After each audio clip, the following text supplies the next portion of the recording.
네, 시청자 여러분 반갑습니다. 3월 10일 수요일 홍스탁의 진행을 맡은 홍지원 전문가입니다.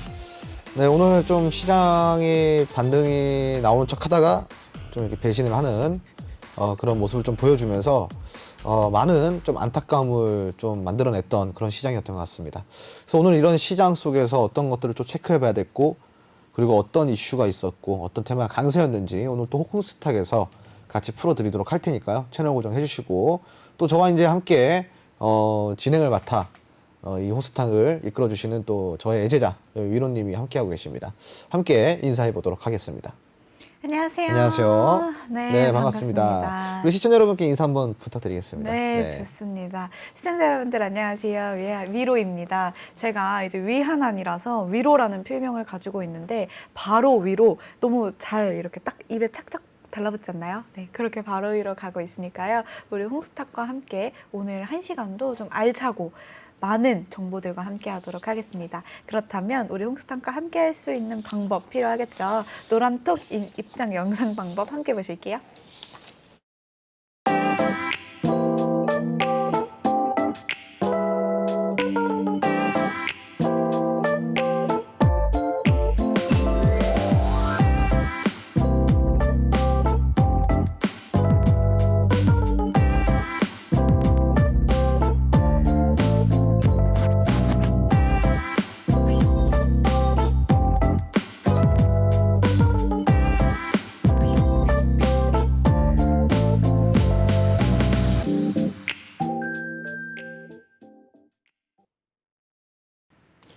네, 뭐 오늘 시장이 좀 이렇게 안 좋다 보니까 네.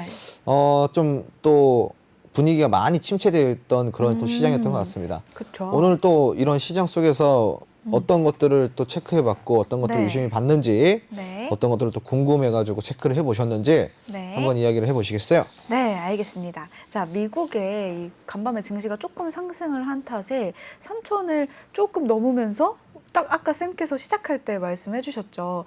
올라가는 척 하더니 우리를 배신했다. 그 표현이 딱 맞는 것 같아요. 올라가는 척 하더니 마지막에 결국에 2,950선으로 마감을 좀 하는 그런 파란불을 보이게 됐는데요. 이 이유가 중국의 인플레이션이랑 외국인의 매도 때문이 아닌지 싶어요, 쌤. 오늘의 시황을 좀 어떻게 보셨을까요?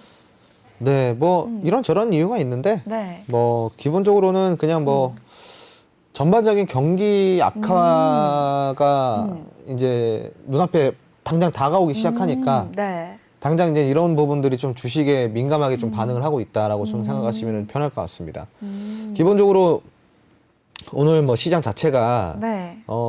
이 좀 많이 좀 분위기가 침체되어 있다 보니까 사실은 좀 이런 시장 속에서 왜 이렇게 빠지지라고 좀 의문을 가질 수가 있는데 네네네. 당연히 이제 경기가 안 좋으니까 빠질 수밖에 없는 거죠. 네. 제가 이제 한참 막 이제 코스피가 막 3,100포인트 뚫고 3,200포인트 뚫고 막 이렇게 갈 때도 제가 이제 주의해야 된다고 계속 이야기를 드렸었던 거거든요. 네. 예, 왜 그러냐면은 아니 경기는 계속 글로벌 경기 침체에 더불어 포스트 코로나까지 오면서 네. 경기에 거의 이제 뭐 불난집에 불을 그냥 기름을 붓는 격이 돼버렸는데 내가 봤을 때는 분명히 경기는 더 안 좋아질 거고 더 힘들어질 텐데 네. 주식시장은 미친 듯이 올라가는 거예요. 오. 이게 말이 되나요? 말이 안 되죠. 안 되죠. 네. 그럼 당연히 우리가 이제 앞으로 올 이런 경기에 있어서 대비를 해야 되는 건데 그거는 결국 시장의 하락을 만들어낼 수밖에 없는 거거든요. 근데 실질적으로 저금리 시대라는 제로금리 시대가 우리 2020년대 찾아왔었죠. 네. 포스트 코로나에 대한 경기 악화에 유동성을 주기 위해서 제로금리를 선사했습니다. 네. 그리고 경기 부양책이 4번씩이나 나왔어요. 그죠? 그리고 이제 우리 경기 부양책이라는 거는 우리나라뿐만이 아니라 글로벌적으로 모든 각국에서 다 경기 부양책을 냈단 말이죠. 일본, 중국, 유럽, 미국 다. 네. 그리고 여기에 또 뭐예요? 금리, 저금리 시대가 글로벌적으로 함께 찾아왔어요. 똑같아요. 그러면은 경기 부양책은 돈을 푸는 거죠. 네. 금리가 금리를 인하시킨다는 건 뭐예요? 이것도 돈을 푸는 거예요. 그렇죠. 돈을 풀고 또 돈을 푼다라는 거죠. 풀린 돈을 만나서 돈이 많이 시장에 유통되면은 뭐가 찾아올까요? 인플레이션이 찾아옵니다. 인플레이션. 이 인플레이션이 찾아왔을 때 이 물가 상승을 커버해 줄 수 있는 어떤 방어가 필요한데 이 방어는 딱 하나밖에 없어요. 네. 경기가 좋았을 때. 경기가 좋아. 내가 돈도 잘 벌고 기업도 돈도 잘 벌어요. 그럼 이 인플레이션을 감당할 수 있어요. 그러니까 뭐 지금 경기가 좋으니까. 근데 인플레이션이 왔을 때 이 경기가 방어해 준다 그랬잖아요. 경기가 근데 네. 방어를 못 해주게 되면 어떻게 돼요? 말이 안 되는 상황이 옵니다. 물가는 올랐고 네. 경기는 안 좋은데 이 물가를 올랐을 때 감당할 수 있는 시장에 돈이 없어요. 그러다 보니까 지속적으로 계속 이 격차가 벌어지기 시작합니다. 네. 나중에는 스태그플레이션이 일어나요. 스태그플레이션. 네. 그럼 결국 이게 경기를 끝까지 이 벼랑 끝까지 밀어붙이는 상황이 되는 거죠. 네. 그럼 그렇게 됐을 때 주식 시장이 견뎌주냐? 못 견뎌요. 주식 시장이 못 견딥니다. 방금 이야기했잖아요. 아니 먹고 죽어도 돈이 없는데 주식 투자할 돈이 어디 있어요? 그쵸. 돈은 계속 빠져나갑니다. 자, 경기가 어려워지면은 제일 먼저 사람들이 뭘 써요? 돈을 빌릴 때를 찾아요. 그렇죠. 돈을 못 빌리면은 기존에 투자하던 것들을 어떻게 해요? 빼죠. 빼요. 회수를 한다고요. 주식뿐만이 아니라 펀드, 적금 다 해지입니다. 심지어는 보험도 해지가 경기가 어려질수록 보험 해지율이 높아진다는 거 사실 아시나요? 네. 예. 경기가 안 좋아지면 경기 안 좋은 흐름을 체크할 때 보험 해지율을 보면 돼요. 보험 해지율이 높아지면 높아질수록 경기가 안 좋아집니다. 그리고 펀드 마찬가지, 적금도 마찬가지고 금융 상품 가입이 적어지면 적어질수록 경기가 안 좋아집니다. 그 이런 시대에 살고 있다라는 건데 그럼 당연히 이 지금 주식 쪽에 자금이 이탈이 되니까 나중에는 어떻게 될까요? 더 내려갑니다. 더. 예. 이 원리예요, 원리. 네. 그래서 이런 것들을 우리가 사전에 미리 대비를 해야 되는데 3,100포인트, 3,200포인트 뚫을 때 사람들이 뭐 외치고 있었어요? 가즈아 외치고 있었습니다. 네. 가즈아. 예? 가즈아 외치고 있었어요. 그러니까 이게 얼마나 황당무계한 행동입니까? 그렇죠. 그러니까 이래서 이 그 하루 강아지가 법무서인지 모른다고 네. 그 속담이 여기에 맞는 거예요. 오, 진짜. 아무것도 모르는 사람들이 와가지고 올라가니까 막 무작정 끝까지 올라갈 줄 알고 가자. 그냥 막 그렇게 아무런 대비 없이 네. 이제 그렇게 되면 고점에 계속 물리죠. 그렇죠. 지금은 저점에서도 물리는 상황이에요. 네. 저점에서도 하락이에요. 고점에 산 사람은 더 큰 하락이고. 네. 그나마 저점에 사면은 하락 구간을 버틸 수 있는데 고점에 사면 하락 구간을 못 버텨요. 그렇죠. 너무 손실폭이 크기 때문에. 그래서 그런 상황인데 네. 당연히 이 경기가 이런 상황인데 주식시장이 조금 흘러내리는 게 이상하지는 않은 거죠. 그냥 네. 자연스러운 상황이다. 당연하죠. 이제 네. 금리가 오르면서 인플레이션이 오고 이런 것들을 불을 지폈으니까 네. 그러면은 주식시장은 항상 실물 경고도 6개월 먼저 움직인다 그랬으니까 네, 네, 네. 지금 먼저 슥 움직이고 있는 거예요. 그럼 그렇다고 해서 반등이 안 나오냐? 그렇진 않아요. 반등은 나오는데 제가 항상 이야기하는 게 있죠.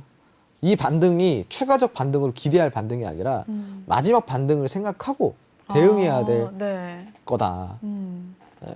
이미 저점은 계속 이탈이 되고 있고 설사 추가적으로 반등이 나오더라도 그건 아쉬워하면 안 되는 거예요. 오. 왜일까요? 왜요? 제가 주식은 어떻게 한다 그랬어요? 최대한의 수익을 목표로 하는 게 아니라 최소한의 손실을 손실. 생각하고 투자하는 거랬잖아요. 네. 원금 보존의 법칙입니다. 그럼 이런 시장이 예를 들어서 경기가 좋아가지고 막 시장이 계속 쭉쭉쭉 올라가는 상황에서 네. 투자하지 마라 그러면 그거 미친 사람이죠. 그렇죠. 근데 경기가 안 좋은데 시장이 올라갈 때 조심해라라고 하는 사람은 정상적인 사람인 거예요. 그죠? 네. 이렇게 생각하시면 좋아요. 그래서 이제 마지막에 마지막에 이제 우리가 이제 며칠 있으면 반등이 나올 건데 반등 시장 시작이 될 건데 네. 반등 시장이 시작이 되더라도 거기서 추가적으로 기대하기보다는 이제 대응 리스크 관리를 먼저 하는 게 1원칙이고 혹시 리스크 관리를 해가지고 시장이 더 날아가더라도 거기에 아쉬워하면은 이미 내가 또 지는 거예요. 그런데 절대 그렇게 하시면 안 됩니다.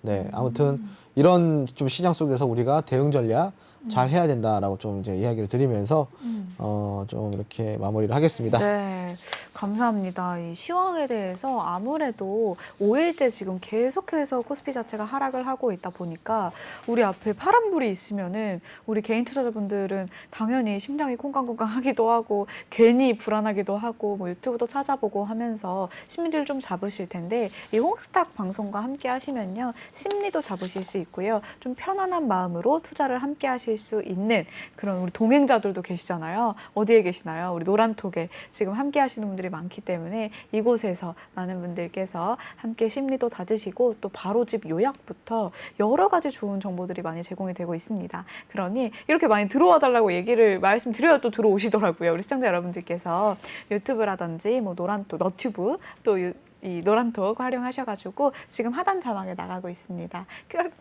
QR코드 찍으셔도 괜찮고요. 홍전 홍스탁 치고 들어오시면은 바로 입장하실 수 있으니까 많은 이용 부탁드립니다.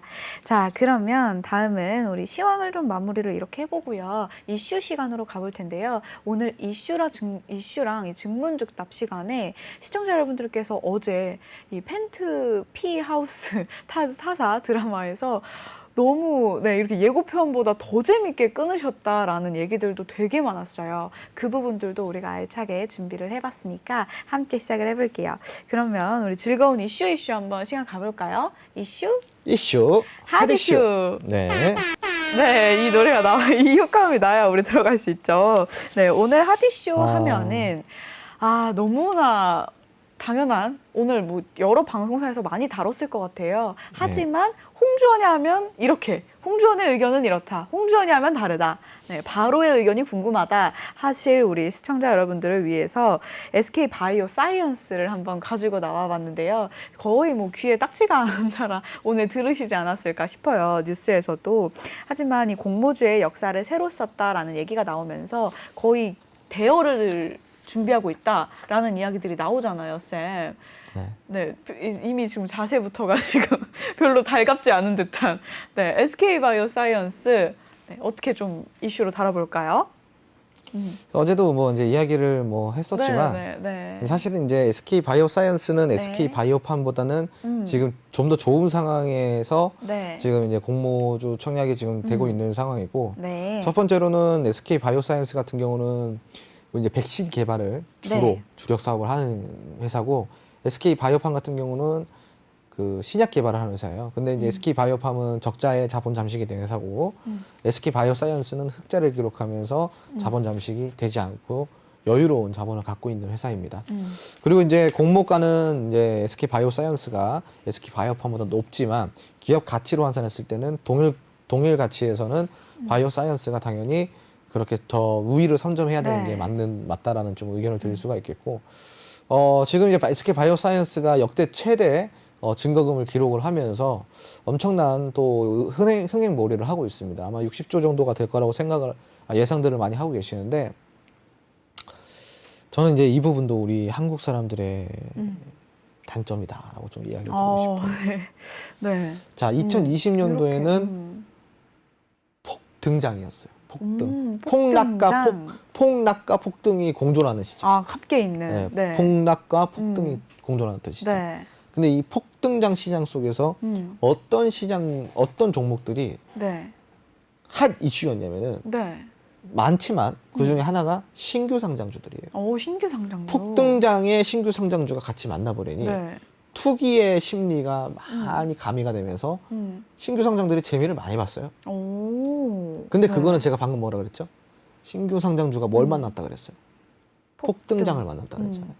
그럼 신규 상장주가 폭락장을 만나면 어떻게 될까요? 힘들어지지 않을까요? 맛이 가죠. 맛이 갑니다. 자, 근데 이거는 케바케예요. 케이스 바이 케이스라고 이제 이야기하는데, 자, 이렇게 인기몰이를 한 게 있기 때문에 지금 2020년도처럼 신규 상장주 거기에 대한 공모가 당연히 대박을 칠 거라는 이런 소문들이 많이 나면서 여기에 지금 엄청난 관심이 집중되면서 최대 증감을 기록했습니다. 근데 주식시장은 호락호락한 시장이 아니거든요. 뒤통수 치기로 유명합니다. 그래서 이제 개미들이 뒤통수 많이 당하죠. 뭐 세력들한테 항상 이끌려 다녀. 기업 그 저기 막 최대 주주한테 네네. 또 뒤통수 맞아. 뒤통수 많이 맞죠. 네. 그게 왜 그러냐? 음. 본인 잘못이에요. 본인이 그렇게 투자를 하잖아. 우르르 막 가가지고 네? 투자를 네. 하니까 누구 탓을 합니까? 저희가 SK 바이오사이언스 같은 경우는 긍정적으로 보지만 네. 한편으로는 시장 상황으로 미루어 봤을 때는 배신을 할 수도 있겠구나라는 생각을 많이 하고 있어요. 배신할 수도 있겠다. 네, 뒤통수를 네. 많이 때릴 수도 있겠구나. 음. 예를 들어서 이제 이게 SK 바이오사이언스 공모를 하게 됐을 때 네. 우리가 보호예수라는 게 있는데 이 보호예수도 사실은 이제 뭐 크게 의미가 없어요. 만약에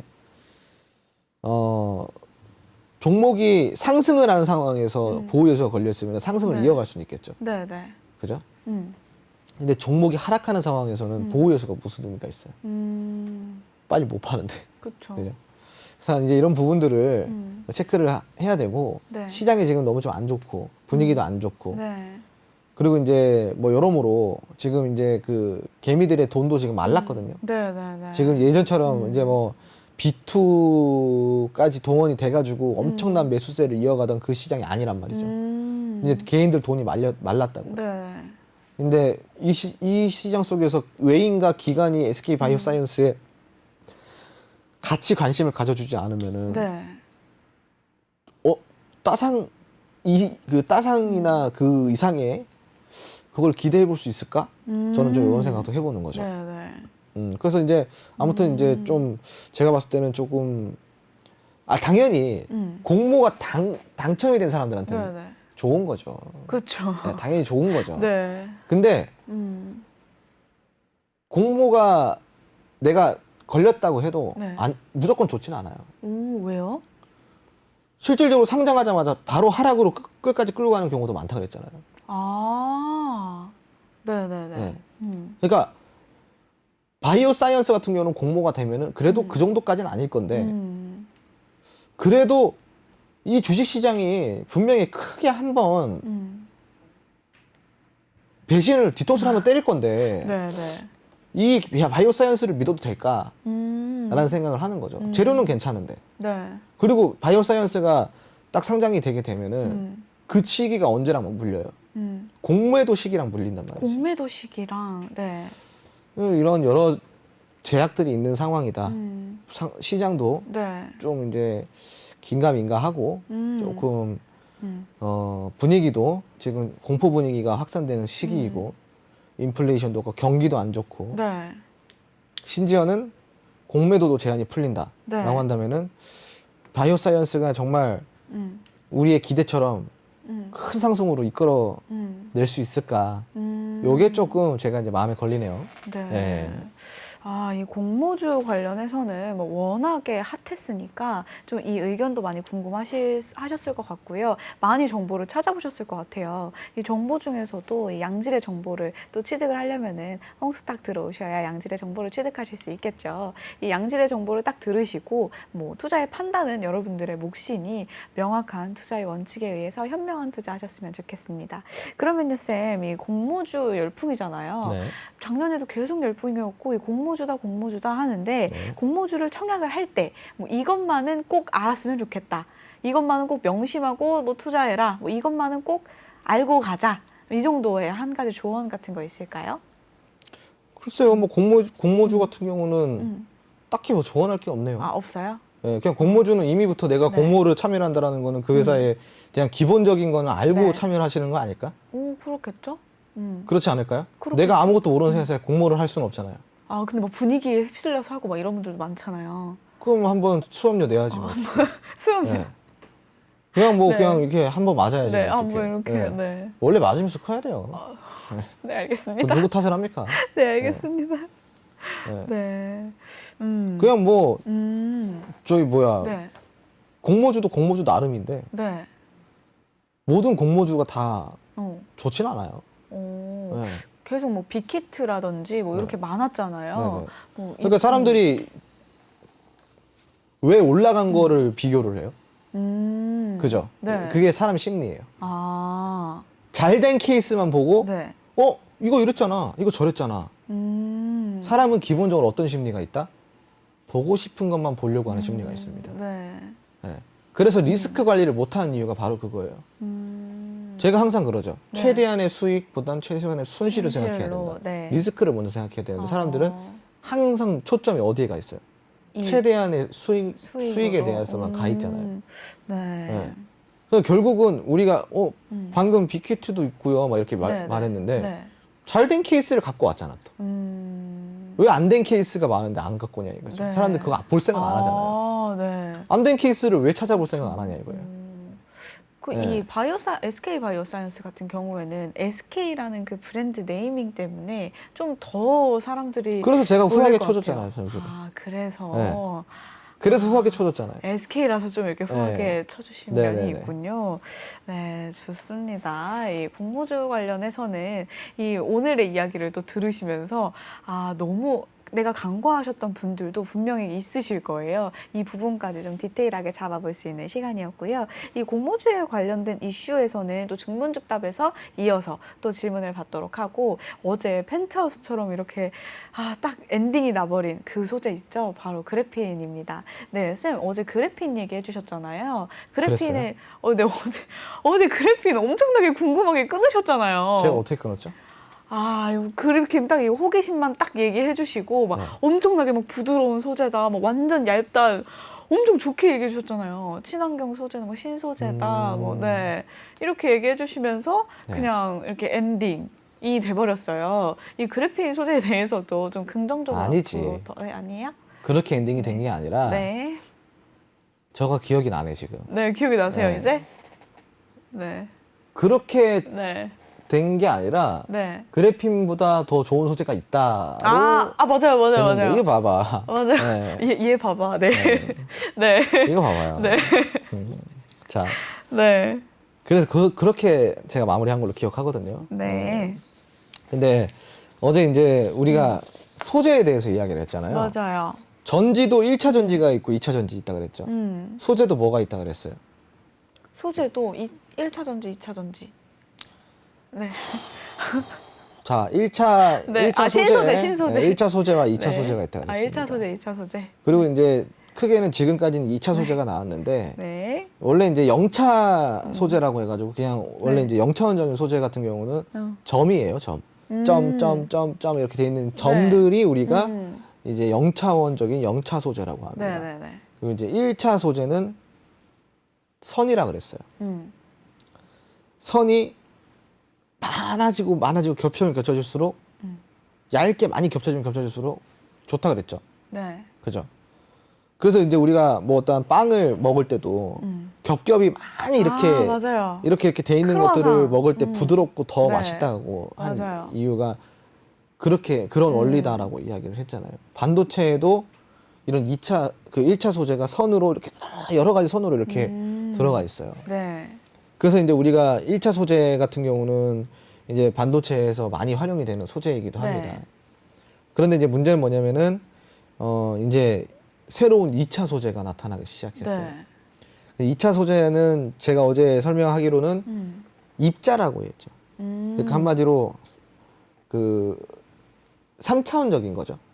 입자가 여러 개가 쭉쭉쭉쭉 모여가지고 이게 자유 변형이 되고 네. 더 이제 이 선보다도 더 많은 입자들이 모여지는 거죠. 네. 그래서 너무 좋은 소재인데 그 소재 중에 하나가 바로 그래핀이에요.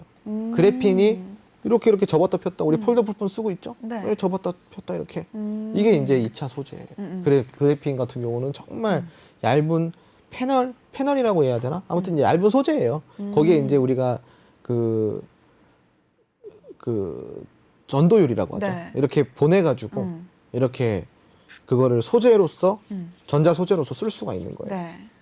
그래서 이제 이거에 액정에 이제 비치어지고 이렇게 할 수가 있는. 그래서 꿈의 신소재라고 이제 얘기를 하는데. 꿈의 신소재. 네. 근데 네. 이제 그래핀 같은 경우는 단점이 뭐냐면은 반도체에 활용을 할 수가 없어요. 반도체. 네네. 네. 반도체는 기본적으로 이제 우리가 반도체 사용 못하는 이유는 네. 반도체에는 이걸 어떻게 설명해야 되나? 그러니까 이제 이게 좀 어려운 얘기인데 밴드갭이라는 게 있어요.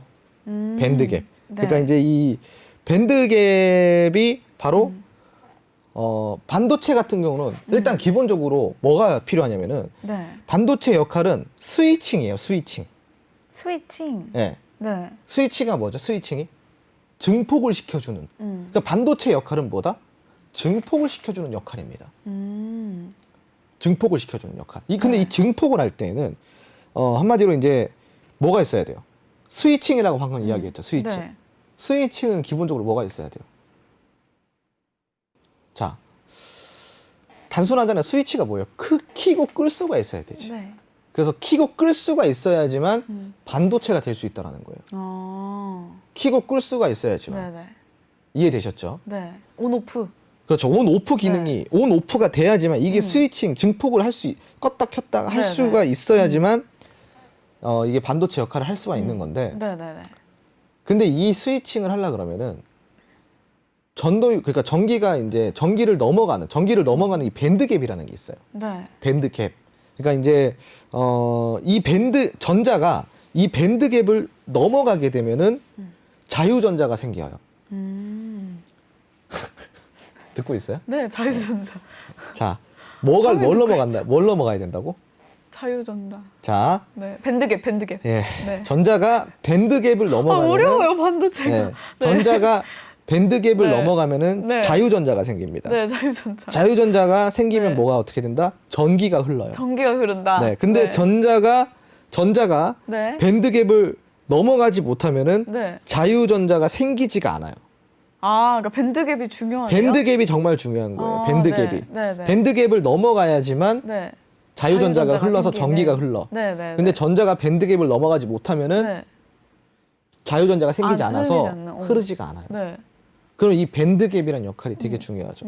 그렇겠네요. 그죠? 네. 그럼 지금 이제 반도체에서 쓰고 있는 이 밴드갭은 제가 아까 네. 말한 1차원 소재, 1차 소재, 1차 소재. 1차원 소재, 네. 1차원 소재인 바로 선으로 이어진 여러 개의 선으로 이렇게 돼 있는 이 밴드갭을 통해서 밴드갭. 전자가 이 밴드갭, 선으로 이루어진 이 밴드갭을 통해서 네. 자유전자가 되고 이 자유전자는 전기가 흘러서 반도체 역할인 증폭, 스위칭을 껐다 켰다 할 수 있는 스위칭을 만들어주는 역할을 해주는 거예요. 네. 반도체가 스위칭을 껐다 켰다를 못하면 반도체는 네. 반도체가 될 수가 없어요. 아, 반도체는 온오프가 완전 핵심이네요. 그렇죠. 네. 껐다 켰다를 할 수 있어야지만 반도체 역할을 할 수가 있습니다. 껐다 켰다. 네. 근데 이 껐다 켰다에 들어가는 밴드갭이라는 게 있는데 네. 이 밴드갭이 지금은 1차원 소재로 여러 가지 선으로 있는 게 있어요. 네. 그거를 넘어가야지만 전자가 밴드갭을 타고 넘어가서 자유전자가 생기고 이 자유전자가 곧 전기를 흐르게 해줍니다. 전류를 흐르게 해줘요. 네. 근데 이 전자가 밴드갭을 넘어가지 못하고 막혀버리면은 자유전자가 발생되지 않기 때문에 전기가 흐르지를 못합니다. 그래서 네. 반도체로서의 활용을 할 수가 없어요. 그럼 2차원 소재인 네. 이 꿈의 신 소재조차도 네. 반도체 활용을 못하는 이유는 딱 하나입니다. 뭐예요? 뭐가 없어서? 스위치. 밴드갭이 없어서. 밴드갭. 밴드갭이 없어서 2차원 소재, 꿈의 신소재라고 또 불리는데 그럼에도 네. 불구하고 반도체에 활용 못하는 이유는 딱 하나예요. 이 밴드갭이 없기 때문에 밴드갭. 전기를 증폭시킬 수가 없는 거예요. 그 중요한 게 없으니까. 그렇죠. 네. 그래서 제가 어제 음. 이 노란통 메신저에서 네. 한 분이 맞췄어요. 맞아요. 네, 정답. 이제 이 2차원 소재 중에서도 이 밴드갭이 있는 소재가 있는데 바로 네. 칼코젠이라는 소재예요. 칼코젠. 칼코겐이라고도 불러요. 네네네. 칼코젠 혹은 칼코겐이라고 칼코겐. 부르는데 네. 이 소재가 바로 2차원 소재임에도 불구하고 밴드갭이 약간의 밴드갭이 있어요. 아. 약간의 밴드갭으로도 충분히 네. 이거는 음. 가능성을 보였다라는 거예요. 약간만 네, 있어도. 약간의 네. 그러니까 지금 이 1차원 소재처럼 네. 강하진 않아요. 강하진 않은데 약간의 밴드갭이 있어요. 근데 이 약간의 밴드갭만으로도 지금 엄청난 효과를 보고 있는 게 바로 콜카겐. 콜카젠이라는 콜카겐이라고 네. 불러도 돼요. 오. 콜카젠이라는 이제 네. 이 소재예요. 그런데 이제 이 소재가 네. 왜 좋냐면은 네. 원가가 너무 싸요. 가성비. 2차원 네. 소재임에도 불구하고 원가가 너무 싸요. 왜 그리고 싼 효율은 거야? 네. 고효율. 고효율인 거지. 오. 네, 엄청나게 좋은 소재예요. 근데 아직까지 네. 왜 못 쓰냐? 네. 이 밴드갭을 활성화시키지 못한 거예요. 기술이 아직까지는 이 2차원 소재 칼코겐을 쓸 수 있는 기술을 못 갖고 있어요. 아직까지는. 네. 예. 근데 이제 우리나라에서 이 기술을 음. 지금 반도체에 쓸 수 있도록 개발을 하는 네. 연구에 착수가 돼 있는 상황입니다. 그래서 오. 이제 나중에 분명히 네. 칼코젠 관련주들이 떠오를 건데 어제 어제 누군가가 이제 그 그래핀에 어제 누구셨지? 이렇게 실버라인님이요. 네, 그래핀에 대해서 네. 이제 그 질문을 주셨는데 네. 예. 근데 그래핀을 질문을 하면서 이제 2차 소재가 맞아요, 나온 거예요. 맞아요. 2차원 네. 소재가 나온 거예요.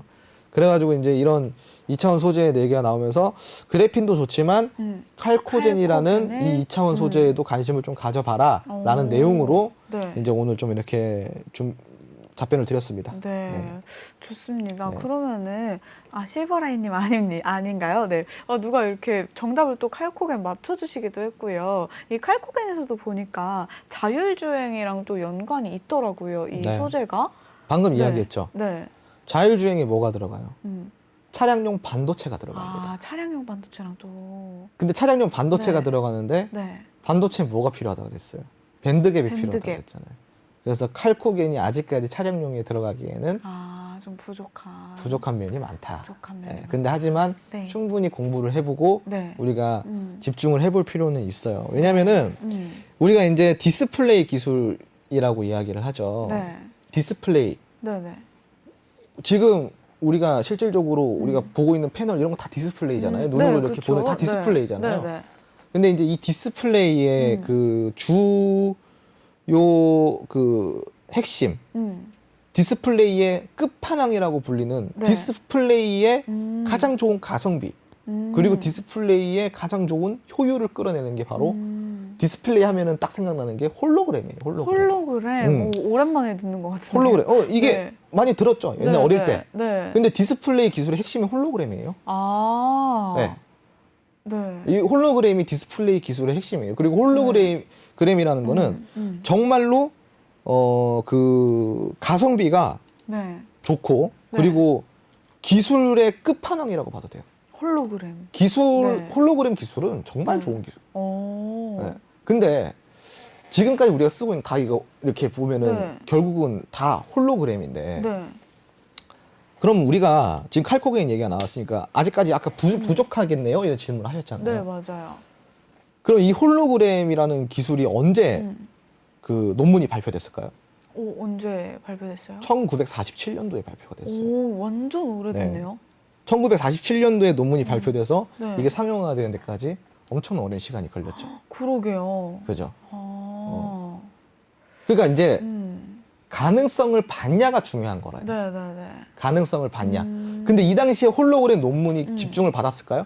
아니, 안 1947년도에 발표된 이 네. 홀로그램 논문이 그 당시에 집중을 받았을까요? 안 받았을 것 같아요. 안 받았죠. 네. 근데 1970년도부터 집중을 받기 시작합니다. 결국은 그 논문이 디스플레이 원천이 된 겁니다. 거기서부터가 시작이고. 거기서도 시작인 네. 거예요. 그리고 오. 이 칼코겐도 마찬가지예요. 그런 네. 의미에서는 지금부터 시작이에요.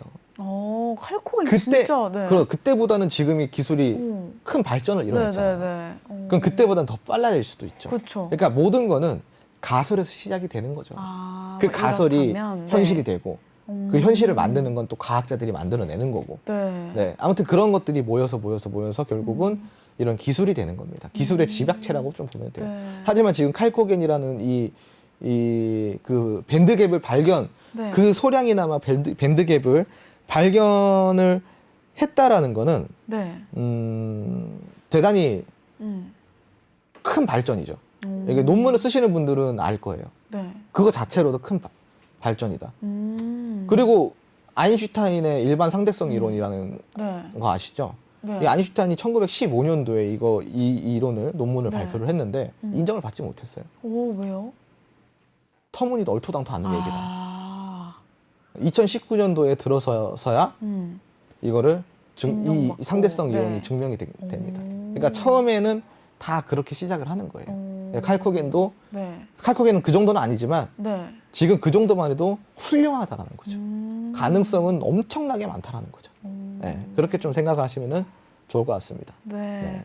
아, 지금 노란톡방에서 뭐 이런 이야기 진짜 어디서 듣나요? 이 그래핀과 칼코겐에 대해서 이렇게 쉽게 설명을 해주시는 분은 진짜 여러분, 시청자 여러분도 처음 보시죠? 네, 진짜 깜짝 놀랐는데요. 네, 지금 이 난리가 났습니다. 이 노란톡방에서. 아, 실버라인님이 아니고 빈양님이 어제 칼코겐 정답 맞추셨다고 정정해 드릴게요. 네, 칼코겐과 앞으로의 이런 우리가 긍정적인 소재로 바로 또 이렇게 봐봤으니까요. 이 부분에 대해서도 분명히 궁금하실 것 같아요. 그럼 어디로 가봐야 될까요? 오늘 이슈에서 다뤘던 부분은 묻고 답하는 시간, 즉문즉답으로 한번 가볼게요. 함께 하실 수 있는 방법 함께 보실게요.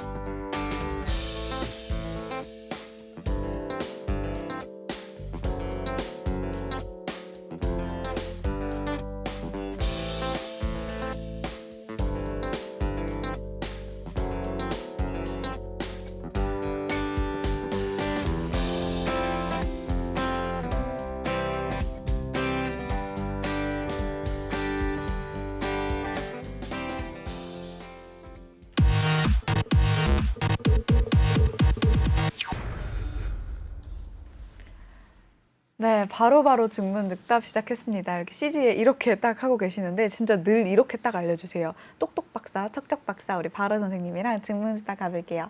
자, 한번 오늘의 제가 키워드는 오늘 이슈로도 충분히 가능할 것 같아요. 공모주랑 이 뭐 칼코겐 그리고 아까 했던 신소재 그래핀. 이 그래핀이 자꾸 생각이 안 나서 제가 그래핀 도루가 또 생각이 나더라고요. 이 해리포터에서. 오늘 또 패션도 해리포터와 같은 이 예쁜 패션을 입고 나오셨기 때문에 함께 부드럽게 오늘도 답변해 주실 거죠, 쌤? 예. 네, 한번 가볼게요. 오늘 방송 시작하자마자 이 질문이 들어왔었어요. 운전을 해야 돼서 미리 좀 질문을 드린다고 질문을 주셨는데 이런 질문이 좀 어떨지 모르겠어요. 아주 초보적인 질문일 수도 있는데 꼭 여쭤보고 싶었다. 우리 호이님께서 질문 주셨습니다. 연기금 같이 국민의 돈으로 주식을 하는 기관은 이렇게 시장이 내려갈 때 같이 매수를 해주면서 시장을 지켜주면 좋을 텐데 매도를 하면서 개미를 힘들게 하고 있네요. 미장이나 다른 나라 장에서 투자를 하는 비중을 좀 높인다면 개미에게 원망을 덜 받을 텐데 이 어쩔 수 없는 이유가 좀 있을까요? 있죠.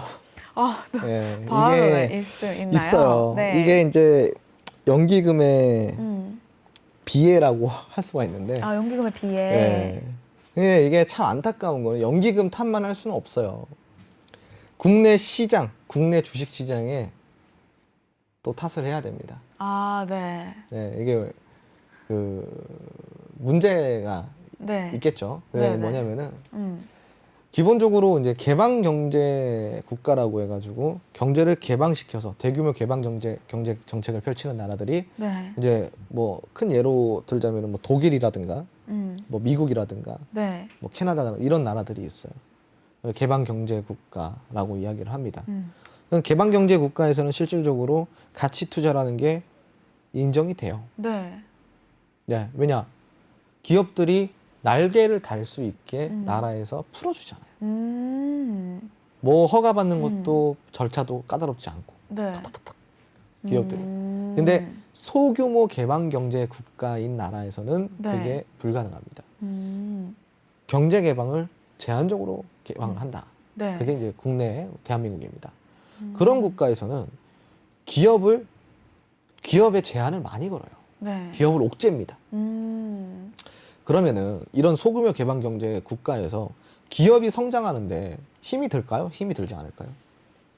힘이 들겠죠? 힘이 들어요. 네. 근데 또 이제 국가 차원에서는 이 기업들의 이런 제한을 걸어야 소비자를 보호할 수 있다. 뭐 이런 또 양면에 또 이런 것들이 있어요. 근데 네. 기본적으로 기업이 살아야 또 나라가 사는 것도 맞아요. 그래서 이게 그쵸. 되게 끝이 없어요. 네, 네, 이런 네. 논쟁을 펼치자면은. 네. 그래서 이제 이런 결론적으로는 우리나라는 미국처럼 개방 경제를 하지 않는 국가예요. 네. 소규모 경제 국가로 기업들을 옥죄고 기업들의 음. 많은 제약들이 걸립니다. 그래서 네.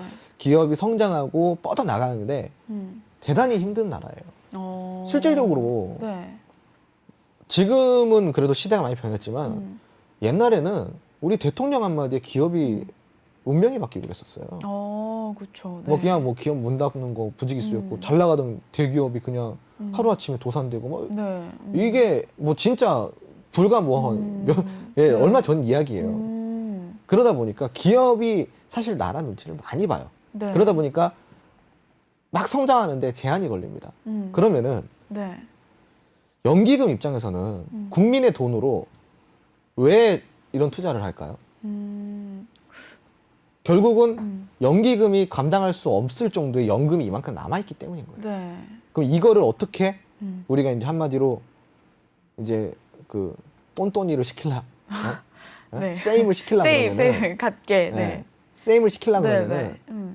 어떻게 해서든 이 돈을 가지고 재투자를 해가지고 네. 자산을 증식해야 돼요. 그렇죠. 그래야지 이게 지금 유지가 되는데, 근데 연기금이 그렇게 또 투자를 잘하진 못해요. 매년 뭐 적자만 보고 막 네, 이러고 네. 있는데 지금 저도 한번 욕 한마디 하고 싶은데, 네. 근데 그런 이런 중압감을 갖고 네. 투자를 하는 기관에서 음. 소규모 개방경제 국가에 같이 투자하고 싶어요? 아니면은 대규모 개방경제 국가에 같이 투자하고 싶어요? 대규모에 하고 싶죠. 당연한 거. 네. 그래서 그런 거예요. 네. 그 이걸 누구 탓을 할 거냐. 누구의 탓도 아니네요. 네. 근데 이제 이거를 또 종용할 수도 없는 네. 노릇이고 네네네. 이런 부분들이 네, 참, 예, 좀 그래요. 조금 씁쓸한, 씁쓸한 네, 거죠. 씁쓸한. 우리나라의 시장은 네. 가치와 가격의 괴리가 너무나도 크기 때문에. 가치와 가격의 괴리가 네, 크다. 가치와 주가의 네. 괴리가 너무나도 크기 때문에 그런 겁니다. 네, 좋습니다. 그러면은 지금 오늘 증문즉답에 이슈에서 공모주에 대해서 너무 잘 다뤄서 그런지 공모주 키워드 드렸는데도 질문이 공모주에 대해서는 없어서 또 다른 질문 해주셔도 되거든요. 그냥 너무 질문을 하고 싶은데 내가 뭐 질문할지 모르겠다 하시는 분들을 위해서 제가 키워드를 준비한 거니까요. 많은 질문들 해주시고요. 그러면 아까 그래핀이랑 질문을 드릴 때 네. 여러 가지를 좀 이렇게 네. 하세요. 좀 하나만 이렇게 하지 네, 말고 좀 여러 가지 이렇게 해가지고. 키워드 여러 개 한번 네. 준비해 볼게요. 그러면 오늘은 이 그래핀이랑 또 신소재 얘기했었잖아요, 쌤. 그래핀이랑 뭐 콜카겐 말고도 또 다른 신소재들이 뭐가 있을까요? 그럼 뭐 이렇게 있는데 네. 지금 당장에는 사실 이제 그 신소재를 해봤자 지금 네. 당장 떠오르는 거는 이제 그래핀이랑 칼코진 정도인데 이거 말고도 한 두세 가지 정도가 더 있어요. 근데 그래요? 이런 부분들은 사실은 이제 이거 당장 우리가 뭐 이렇게 연구할 것까지는 없고 왜냐면 네, 지금 네. 이것만 봐도 어때요? 머리가 아프죠. 아파요, 사실. 그죠? 사실 근데 이런 것만 우리가 공부를 해도 주식에는 큰 도움이 됩니다. 근데 나머지 뭐 우리가 무슨 물리학 하는 것도 아니고 주식하는 네. 사람들이 무슨 네, 그런 네, 소재까지 이렇게 공부를 해가면서 방향성을 잃을 필요는 없죠. 지금 네. 당장 이제 일단 요거부터 마스터를 네. 하시고 칼코겐이랑 네. 그래핀. 그럼 한번 칼코젠에 대해서 제가 오늘 이야기한 거 다시 한번 브리핑 해보세요. 얼마나 잘 들었는지. 네. 칼코. 왜 오늘 바로 배우룩, 테디 배우룩 입고 오신 네. 날에는 이렇게 부드럽게 자, 해주신다고 일단은 기본적으로 하셨죠? 선생님이기 때문에 네. 지금 잘 따라오고 있는지 안 따라오고 있는지 네. 중간중간 체크를 해야 됩니다. 잘 따라오고 있습니다. 네. 이따가 이제 퇴근하고 브리핑. 브리핑 보고서 하나 써서 제출하겠습니다. 질문이 올라와가지고 바로 질문해야 될 것 같아요. 아이고, 네. 질문이 살렸네. 질문 살렸어. 실버라이님 감사합니다. 네, 실버라이님 질문 가볼게요. 감사 보고서는 코스피나 코스닥이 전부 3월 말까지인가요? 그리고 이 감사 보고서가 제출 지연 공시 이런 거 뜨는 거 있잖아요. 지연 공시 뜨면 피할 수 있을 것 같은데 연공시가 안 뜨고 감사 보고서 한정이나 부적절이나 의견 거절로 뜨면 바로 정지인가요? 제출 지연 공시가 뜬다 그래서 네. 그 뭐 거래 정지가 되진 않아요. 근데 이제 부적절이나 의견 거절. 네. 근데 부적절도 바로는 아니고 네. 경고가 누적이 돼야 돼요. 부적절을 몇 번 받거나 의견 거절을 지속적으로 몇 번 받았거나 만약에 첫 번째 의견 거절이 나왔는데 미안하다 내가 다시 할게 해가지고 다시 내면 돼. 네네네. 근데 의견 거제 나왔음에도 불구하고 네. 안 내. 네. 그러면은 의무를 지금 다하지 못한 거기 때문에 경고가 들어가요. 네. 네. 그런 것들이 누적이 되면은 정지가 됩니다. 네. 그리고 부적절 같은 경우는 조심하셔야 돼요. 조심해야 돼요. 네. 음. 부적절은 재무가 잘못됐다라는 거예요. 아, 진짜 조심해야겠네요. 네. 그러니까 이게 분식회계일 수도 있다라는 거예요. 진짜 이건 한 방에 훅 갑니다. 네. 진짜 조심해야 돼요. 이거는 근데 조심 못 해요. 왜요? 분식회계를 누가 알아요? 아. 그냥 하루아침에 그렇게 돼요. 네, 그래서 이거는 뭐 준비를 못 합니다. 그냥 이거는 진짜로 그냥 속된 말로 똥 밟은 거예요. 똥 밟은 거. 네. 네. 네. 우리 실버라인님, 저를 살려주신 질문인데, 바로 또 좋은 답변 되셔서 감사합니다. 남겨주셨습니다. 좋습니다. 부적절, 재무 안 좋음. 네. 수콩님, 굿. 경이로운 홍수탕님, 우리 경이로운 홍수탕님 또 반갑게 질문을 주셨네요. 칼코겐이 개발이 된다면 전고체 2차 전지 개발이 좀 빨라질까요? 2차 전지랑도 또 관련이 있다고요? 일단은 네. 이제 칼코겐은 네. 이제 TMD라고도 불러요. 근데 이제 이거 같은 경우는 전이금속, 네. 그러니까 한마디로 칼코겐 화합물이 네. 요 전고체의 2차 전지 개발을 정말 빨리 할 수가 있어요. 그 핵심 기술로서 네.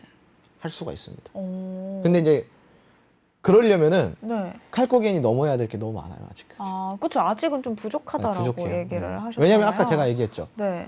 2차 전지도 결국은 뭐예요? 전류죠. 전류이기 때문에 전이 금속을 화합을 해가지고 전류가 통하도록 만들어야 되는데 그렇죠. 칼코겐이 그렇게 활용이 되려고 그러면은 연구를 좀 더 많이 해야 돼요. 조금 더 네네. 아직은 네. 아직은 다 이렇게 익지 않은. 네, 좋습니다. 그럼 이제 마지막 질문이 되실 것 같아요. 네, 우리 주바리님, 초보적인 질문 나왔습니다. 우리나라 지수는 미국, 중국 지수 영향을 많이 받는다고 했는데 어제 미국 지수 올랐는데 우리나라 지수 왜 떨어지는 건가요? 이거는 정말 좀 이제 이렇게 보면 좋아요. 네, 이미 이제 미국 증시를 안 따라가기 시작한 거는 지금 꽤 됐어요. 네네. 지금 이제 이미부터 미국 증시를 다른 길로 가겠다라고 하고 있는 우리나라 같은 경우는 네. 다른 노선을 타고 있는데 첫 번째로 미국은 패권 국가죠. 네, 돈을 찍어서 풀더라도 네. 돈을 회수할 수 있어요. 음, 패권이기 때문에. 네. 돈을 찍어서 풀더라도 달러는 달러가 회수가 되겠어요. 되죠? 네, 네. 근데 원화 찍어내는 만큼 풀었을 때 원화가 회수가 되나요? 안 되죠. 안 돼요. 네. 패권 국가가 아니기 때문에. 지금 이 경기 악화를 패권 국가는 버텨낼 수 있어도 원화 따위는 버텨낼 수 없다라는 거예요. 시장이 그렇게 인식을 하고 있다라는 거예요. 네. 그래서 이제 경기가 하락하는 방어를 할 수가 없다라고 없다. 판단이 되기 때문에 네. 이렇게 됐다라고 좀 생각하시면 좋겠습니다. 네, 좋습니다. 이 마지막 노란톡까지 공모주 관련해서도 질문이 또 올라왔는데, 우리가 1시간이 이렇게 후다닥다닥 갈 줄이야. 오늘 이슈를 진짜 너무 알차지 않았나요? 오늘 방송도요, 많이 또 소문 내주시고요. 우리 홍스탁 내일도 함께 하니까요. 내일도 9시에 함께 하시면 됩니다. 자, 쌤, 오늘 홍스탁 1시간 또 후다닥 갔잖아요. 네. 반도체에서도 쉽게 설명해 주시고 어떠셨나요? 재밌었어요. 표정이 왜? 아니 오늘 왜 이러시죠? 바로 베어룩, 테디베어룩 입고 나오셨는데. 아니, 진짜 재밌었어요. 알겠습니다. 네, 시청자 여러분 내일 뵙겠습니다. 감사합니다. 네.